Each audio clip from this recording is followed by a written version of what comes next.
जो कहूँगा सच के सिवा कुछ नहीं कहूँगा। ये डायलॉग आपने अपनी असल ज़िंदगी में शायद ही सुना हो, लेकिन बॉलीवुड मूवीज़ में ऐसे डायलॉग अक्सर सुनने को मिल जाते हैं।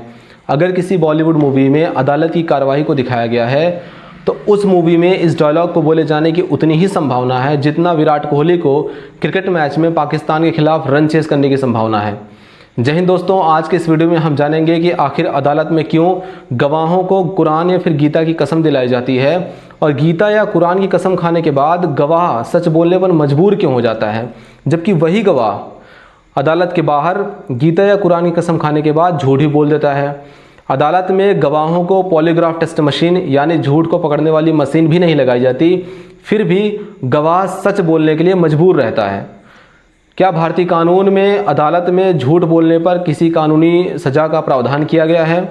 एफिडेविट क्या है? एफिडेविट कितना इम्पॉर्टेंट है? इन सारे सवालों के जवाब आज आपको इस छोटे से लेक्चर में मिल जाएंगे।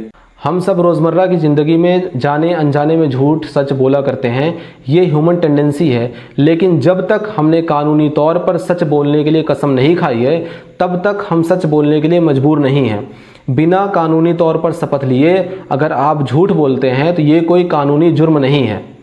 मैं फिर से आपको बता देना चाहता हूं कि अगर आपने बिना कानूनी तौर पर कसम खाए झूठ बोला है तो ये कोई कानूनन जुर्म नहीं है। जब तक आप सच बोलने के लिए कानूनन तौर पर कसम नहीं खाते हैं, तब तक आप सच बोलने के लिए मजबूर नहीं हैं। अगर झूठ बोलना एक अपराध होता, झूठ बोलना एक जुर्म होता, तो दिन भर में हम लोग कितना झूठ बोला करते हैं, हम पर दिन भर केस फाइल किए जाते फिर तो। लेकिन ऐसा होता नहीं है। तो आइए दोस्तों, हम जानते हैं कि ऐसी कौन सी दो कंडीशन है जहां पर हम झूठ नहीं बोल सकते। अगर उस कंडीशन में हम झूठ बोलते हैं तो हमें जेल तक भी जाना पड़ सकता है। पहली कंडीशन है जब आप अदालत में मजिस्ट्रेट या फिर जज साहब के सामने पेश होते हैं और अपना बयान दर्ज कराते हैं। तो बयान दर्ज करने से पहले आपको गीता या फिर कुरान पर हाथ रखकर कसम खाना पड़ता है और कहना पड़ता है कि मैं जो कहूँगा, सच के सिवा कुछ नहीं कहूँगा। इतना कहने के बाद आप सच बोलने के लिए मजबूर हो जाते हैं। गीता या कुरान पर कसम खाने के बाद अगर आपने अदालत में झूठ बोला और आपका झूठ अदालत ने पकड़ लिया तो आप पर केस फाइल कर आपको कानूनी तौर पर सज़ा दी जा सकती है। दूसरी कंडीशन है एफिडेविट। एफिडेविट का नाम आप सबने ज़रूर सुना होगा। एफिडेविट का मतलब होता है शपथ पत्र। कोर्ट कचहरी में जाते हैं और एफिडेविट को बड़ी ही आसानी से बनवा लेते हैं।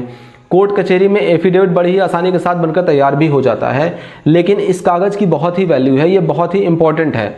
आप एफिडेविट में लिखित तौर पर शपथ लेते हैं कि इस एफिडेविट में मेरे द्वारा जो भी चीज़ें कही गई हैं वो बिल्कुल सही है और प्रमाणित है, इसमें कोई बात छिपाई नहीं गई है।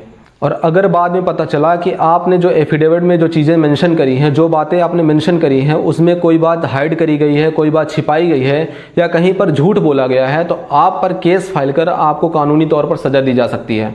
एफिडेविट का उपयोग हम कई जगहों पर करते हैं। जब आपकी ज्वाइनिंग गवर्नमेंट जॉब में होती है तो वहाँ पर भी आपसे एफिडेविट ही मांगा जाता है।